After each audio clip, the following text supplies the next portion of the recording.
আমি আল্লাহ পছন্দ করেছি, এই জন্য আমি আল্লাহ যে মনোনীত ধর্ম আমার কাছে পছন্দনীয় ওই ধর্মের মাঝে আমি আল্লাহ তোমাকে পাঠিয়েছি। আমি আল্লাহ কিন্তু চাইলে তোমাকে হিন্দুর ঘরে পাঠাতে পারতাম, খ্রিস্টানের ঘরে পাঠাতে পারতাম, বৌদ্ধের ঘরে পাঠাতে পারতাম, ইহুদি নাসারার ঘরে পাঠাতে পারতাম, কিন্তু আমি আল্লাহ তোমাকে ভালোবাসি, আমি আল্লাহ তোমাকে পছন্দ করি, এজন্য আমি আল্লাহ তোমাকে ইসলামের মাঝে পাঠিয়েছি, ইসলাম ধর্মের মাঝে পাঠিয়েছি।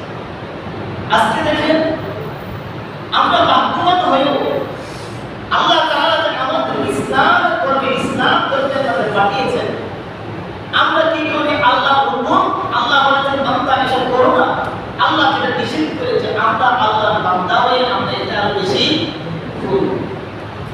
রাসূলুল্লাহ সাল্লাল্লাহু আলাইহি ওয়াসাল্লাম বলেছেন, আমি যা তোমাদেরকে আদেশ করলাম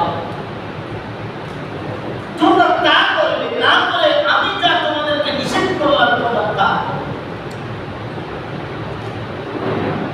আপনি যদি আল্লাহর দরবারে প্রিয় বান্দা হতে চান, বান্দী হতে চান, তাহলে আমার আল্লাহ